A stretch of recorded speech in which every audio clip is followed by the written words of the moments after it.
നസ്കർ vote ചോരി എന്ന ക്യാമ്പയിനുമായി പ്രതിപക്ഷ നേതാവ് രാഹുൽ ഗാന്ധി കഴിഞ്ഞ കുറേ മാസങ്ങളായി രാജ്യമെമ്പാടും പ്രചരണം നടത്തുന്നു.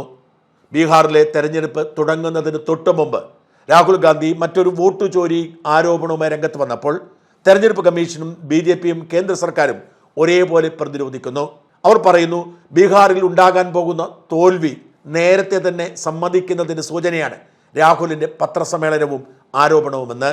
എന്തുകൊണ്ടാണ് രാഹുൽ ഗാന്ധി ഒരു പരാതിയും കൊടുക്കാത്തത്? തെരഞ്ഞെടുപ്പ് കമ്മീഷൻ കൂടെ ആവശ്യപ്പെടുന്നുണ്ടല്ലോ എന്നാണ് പലരും ചോദിക്കുന്നത്. ആ ചോദ്യത്തിന് എന്ത് പ്രസക്തി എന്ന് മാത്രം മനസ്സിലാവുന്നില്ല.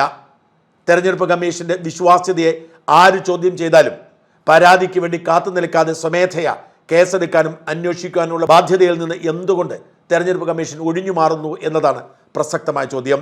രാജ്യത്തെ ജനാധിപത്യത്തിന്റെ ജീവശ്വാസമാണ് ഫ്രീ ഇലക്ഷൻ. ആ ഇലക്ഷൻ അട്ടിമറിക്കപ്പെടുന്ന ആരോപണം പോലും മുളയിലെ നുള്ളിക്കളയേണ്ടതാണ്. വോട്ടിംഗ് മെഷീനെതിരെയായിരുന്നു ഇതുവരെ രാഹുൽ ഗാന്ധിയും കൂട്ടരും ആരോപണം ഉന്നയിച്ചിരുന്നതെങ്കിൽ അതവർ അവസാനിപ്പിച്ചതിൽ സന്തോഷമുണ്ട്. എന്നാൽ വോട്ടിങ്ങിന് സുതാര്യതയെക്കുറിച്ച്, വോട്ടേഴ്സ് ലിസ്റ്റിനെക്കുറിച്ച് നിരവധി ആരോപണങ്ങൾ ഉയരുമ്പോൾ അത് പരിഹരിക്കാനുള്ള ബാധ്യതയിൽ നിന്നും തെരഞ്ഞെടുപ്പ് കമ്മീഷൻ ഒഴിഞ്ഞു മാറരുത്. തെരഞ്ഞെടുപ്പ് സുതാര്യമാക്കണം, തെരഞ്ഞെടുപ്പ് പട്ടികയിലെ ഇരട്ട വോട്ടുകൾ ഇല്ലാതാക്കണം എന്ന് പറയുന്ന രാഹുൽ ഗാന്ധിയും പ്രതിപക്ഷവും എന്തുകൊണ്ടാണ് സമഗ്ര വോട്ടേഴ്സ് ലിസ്റ്റ് പരിഷ്കാരത്തിനെതിരെ നിലപാടെടുക്കുന്നത് എന്ന പ്രസക്തമായ ചോദ്യം ഉൾക്കൊണ്ടുകൊണ്ട് തന്നെ തെരഞ്ഞെടുപ്പ് കമ്മീഷനോട് 3 ചോദ്യങ്ങൾ ചോദിക്കാതിരിക്കാൻ നിവൃത്തിയില്ല. ആദ്യത്തെ ചോദ്യം, എന്തുകൊണ്ടാണ് തെരഞ്ഞെടുപ്പ് കമ്മീഷൻ വെബ്കാസ്റ്റിംഗ് ദൃശ്യങ്ങൾ 45 ദിവസത്തിനുള്ളിൽ നശിപ്പിക്കും എന്ന് ശാഠ്യം പിടിക്കുന്നത്? എന്തുകൊണ്ടാണ് ആ ദൃശ്യങ്ങൾ പുറത്തുവിടാതിരിക്കാൻ തെരഞ്ഞെടുപ്പ് കമ്മീഷൻ ജാഗ്രത പുലർത്തുന്നത്? വ്യക്തിയുടെ സ്വകാര്യതയെ ബാധിക്കുമെന്നും അയാളുടെ സുരക്ഷയെ ഇത് ബാധിക്കുമെന്നും ഒക്കെ പറയുന്നത് എത്രമാത്രം വിശ്വസനീയമാണ്? ഒരാൾ വോട്ട് ചെയ്യുന്നതിൻ്റെ ദൃശ്യങ്ങളല്ല, വോട്ട് ചെയ്യാൻ വരുന്നതിൻ്റെ ദൃശ്യങ്ങളാണ് പകർത്തുന്നത്. വോട്ട് ചെയ്യുന്നതിൻ്റെയോ ബാലറ്റ് പേപ്പറിൻ്റെയോ ദൃശ്യങ്ങൾ ആരും പകർത്തുന്നില്ല. അതുകൊണ്ട് തന്നെ ബൂത്തിൽ നിന്ന് പകർത്തുന്ന ദൃശ്യത്തിലൂടെ ഒരു വ്യക്തി ആർക്ക് വോട്ട് ചെയ്തു എന്ന് ഒരിക്കലും വെളിയിലറിയാൻ പോകുന്നില്ല. പിന്നെ എന്തിനാണ് ഇതിനെ ഭയപ്പെടുന്നത്? ഇനി അഥവാ ഒരു വ്യക്തിയുടെ സ്വകാര്യതയെ സംരക്ഷിക്കാൻ ഈ ദൃശ്യങ്ങൾ പരസ്യമാക്കുന്നില്ല എന്ന് കരുതുക. പക്ഷെ ആരോപണം ഉണ്ടാകുമ്പോൾ പരിശോധിക്കുന്നതിന് വേണ്ടി എന്തുകൊണ്ട് അത് നീക്കിവെക്കുന്നില്ല? ഒരു തെരഞ്ഞെടുപ്പ് കഴിഞ്ഞാൽ അടുത്ത തെരഞ്ഞെടുപ്പ് വരെയോ കുറഞ്ഞത് 5 വർഷം വരെയോ ഈ തെരഞ്ഞെടുപ്പിന്റെ എല്ലാ വിശദാംശങ്ങളും എല്ലാ വിവരങ്ങളും സുരക്ഷിതമായി വയ്ക്കാൻ എന്താണ് തടസ്സമുള്ളത്? ഇപ്പോൾ രാഹുൽ ഗാന്ധി ഉയർത്തിയിരിക്കുന്ന ഒരാൾ തന്നെ 22 പോയി വോട്ട് ചെയ്തു എന്ന ആരോപണം തെളിയിക്കാൻ ഏറ്റവും നല്ല മാർഗം CCTV ദൃശ്യങ്ങളാണ്. ഈ വ്യക്തി ഇന്ന ബൂത്തുകളിൽ പോയി വോട്ട് ചെയ്തോ ഇല്ലയോ എന്ന് CCTV ദൃശ്യങ്ങൾ പരിശോധിച്ച് കാണുന്നതേ ഉള്ളൂ. അതുകൊണ്ട് തന്നെ ഏതെങ്കിലും പരാതി ഉണ്ടെങ്കിൽ 45 ദിവസത്തിനകം പരാതി പറയണം, അല്ലെങ്കിൽ CCTV ദൃശ്യങ്ങൾ നശിപ്പിച്ചു കളയും എന്ന് പറയുന്നത് ദഹിക്കുന്ന ന്യായീകരണമല്ല. എന്തുകൊണ്ടാണ് സുതാര്യമായി തെരഞ്ഞെടുപ്പ് നടക്കുന്നുണ്ടെങ്കിൽ ഈ CCTV ദൃശ്യങ്ങളെ തെരഞ്ഞെടുപ്പ് കമ്മീഷൻ ഭയക്കുന്നത് എന്ന് ജനങ്ങളോട് ഉത്തരം പറയണം. എന്തുകൊണ്ടാണ് ഇരട്ട വോട്ടുകൾ തടയുന്ന സോഫ്റ്റ്വെയർ ഇപ്പോൾ കഴിഞ്ഞ 2 വർഷമായി ഉപയോഗിക്കാത്തത് എന്ന ചോദ്യമാണ്. ലോകത്തിന് മുഴുവൻ സോഫ്റ്റ്വെയർ സംഭാവന ചെയ്യുന്ന രാജ്യമാണ് ഇന്ത്യ. പല വിമാന കമ്പനികളും ഇന്ത്യൻ സോഫ്റ്റ്വെയറിന്റെ അടിസ്ഥാനത്തിൽ പറന്നുകൊണ്ടിരിക്കുന്നു. അമേരിക്കയിലെയും മറ്റും ലോകരാജ്യങ്ങളിലെയും ഔട്ട്സോഴ്സിംഗ് സെന്ററുകളായി ഇന്ത്യൻ IT പാർക്കുകൾ പ്രവർത്തിക്കുന്നു.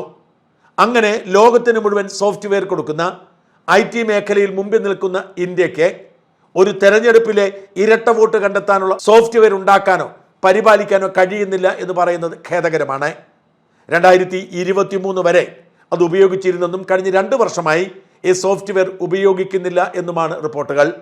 ഇക്കഴിഞ്ഞ ലോക്സഭാ തെരഞ്ഞെടുപ്പിലോ അതിനുശേഷം നടന്ന ഹരിയാന, മഹാരാഷ്ട്ര തെരഞ്ഞെടുപ്പിലോ ബോധപൂർവം ഈ ഇരട്ട വോട്ട് തടയുന്ന പ്രത്യേക സോഫ്റ്റ്വെയർ ഉപയോഗിച്ചില്ല എന്ന് കണക്കാക്കപ്പെടുന്നു.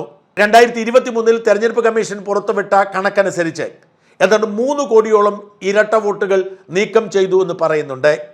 അങ്ങനെ ഇരട്ട വോട്ടുകൾ നീക്കം ചെയ്യാൻ കഴിയുന്ന സോഫ്റ്റ്വെയർ എന്തുകൊണ്ടാണ് 23 ശേഷം ഉപയോഗിക്കാത്തത്? ഒരു വോട്ടറുടെ പേര് രാജ്യത്ത് എവിടെയെങ്കിലും ഒരു വോട്ടേഴ്സ് ലിസ്റ്റിലുണ്ടെങ്കിൽ മറ്റെവിടെയെങ്കിലും അത് ആവർത്തിച്ചാൽ അത് കണ്ടെത്താൻ സോഫ്റ്റ്വെയറിന് കഴിയും. ഒരേ പേരും ഒരേ ബർത്ത്ഡേയും ഉള്ള ഒന്നിലധികം ആളുകൾ ഉണ്ടാവാം. അതുകൊണ്ട് തന്നെ അവയെക്കുറിച്ച് ആശയക്കുഴപ്പം ഉണ്ടാവാം. അവ വ്യക്തിഗതമായി പരിശോധിച്ച് 2 വ്യക്തികളാണെങ്കിൽ നീക്കം ചെയ്യാവുന്നതേ ഉള്ളൂ. എന്തുകൊണ്ടോ ആ സോഫ്റ്റ്വെയർ ഇപ്പോൾ ഉപയോഗിക്കുന്നില്ല? തെരഞ്ഞെടുപ്പ് കമ്മീഷൻ എന്തുകൊണ്ടാണ് ഇരട്ട വോട്ട് തടയുന്ന സോഫ്റ്റ്വെയറിനെ ഭയക്കുന്നത്? മൂന്നാമത്തേത് അതിനേക്കാൾ പ്രസക്തമായ ചോദ്യമാണ്. ഈ ചോദ്യത്തിന് ഉത്തരം നൽകേണ്ടത് തെരഞ്ഞെടുപ്പ് കമ്മീഷൻ മാത്രമല്ല, BJPയും കോൺഗ്രസും CPMും അടക്കമുള്ള രാഷ്ട്രീയ പാർട്ടികൾ കൂടിയാണ്. രാജ്യത്ത് എല്ലാവർക്കും തന്നെ ആധാർ കാർഡുകളുണ്ടെന്ന് വ്യക്തമാണ്. ഏതാണ്ട് 98% പേർ ആധാറിൽ രജിസ്റ്റർ ചെയ്തിരിക്കുന്നു. ആധാർ എന്ന് പറയുന്നത് യുണീക്ക് ഐഡന്റിറ്റി ഡോക്യുമെന്റ് ആണ്. എന്ന് വെച്ചാൽ ഒരാളുടെ ആധാർ നമ്പർ അടിച്ചു നോക്കിയാൽ ലോകത്ത് എവിടെയാണെങ്കിലും അയാളുടെ വിശദാംശങ്ങൾ വേണ്ടപ്പെട്ട അധികാരികൾക്ക് ലഭിക്കും. ഓരോ ആധാർ നമ്പറും രൂപീകരിക്കപ്പെട്ടിരിക്കുന്നത് ഓരോ വ്യക്തിയുടെയും ബയോമെട്രിക് ഡാറ്റ അനുസരിച്ചാണ്.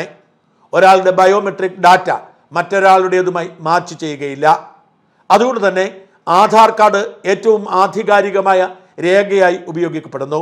ആധാർ കാർഡിനെ വോട്ടേഴ്സ് ലിസ്റ്റുമായി ബന്ധിപ്പിച്ചാൽ ഈ വോട്ടേഴ്സ് ID തന്നെ ഒഴിവാക്കാമെന്ന് മാത്രമല്ല, ആധാർ രേഖപ്പെടുത്തിക്കൊണ്ട് വോട്ട് ചെയ്താൽ സോഫ്റ്റ്വെയറിൽ തന്നെ ഒരാൾ വോട്ട് ചെയ്ത് രേഖപ്പെടുത്താം. എൻ്റെ ആധാറിൽ ഞാൻ പോയി വോട്ട് ചെയ്താൽ ഈ ആധാർ നമ്പറോടുകൂടി രാജ്യത്ത് എവിടെ പോയി വോട്ട് ചെയ്യാൻ ഒരാൾ ശ്രമിച്ചാലും നടക്കാതെ പോകും. എന്ന് വെച്ചാൽ കള്ളവോട്ട് തടയാനുള്ള ഏറ്റവും എളുപ്പവഴി ആധാറുമായി ബന്ധിക്കുകയാണ്.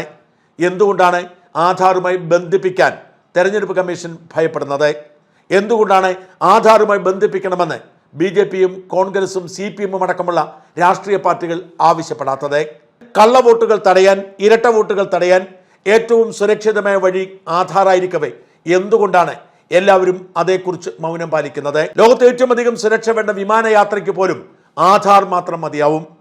ആധാർ കാണിച്ചാൽ നിങ്ങൾ സുരക്ഷിതമായി വിമാനത്തിൽ കയറുന്നു എന്നവർ വരവ് വെക്കുന്നു. ഒരു പേന കത്തി നിങ്ങളുടെ കയ്യിലുണ്ടെങ്കിൽ വിമാനയാത്ര സുരക്ഷിതമല്ലെന്ന് ഓർക്കണം.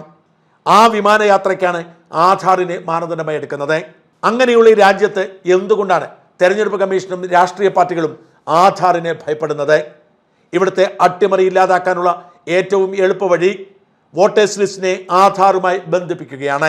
അത് ചെയ്യാൻ മടിക്കുന്നതിന് പിന്നിൽ ആരൊക്കെയാണെങ്കിലും അവർക്ക് ദുരൂഹമായ ചില താല്പര്യങ്ങളുണ്ട്.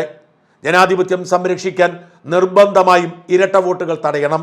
ഒരാൾ ഒരു തവണയെ വോട്ട് ചെയ്യാവൂ. അതിനുള്ള ഏറ്റവും മികച്ച വഴിയായ ആധാറിനോട് കാട്ടുന്ന ഈ ചതുർത്ഥി, അതിൻ്റെ ഉത്തരം തെരഞ്ഞെടുപ്പ് കമ്മീഷനെങ്കിലും ജനങ്ങളോട് പറയണം.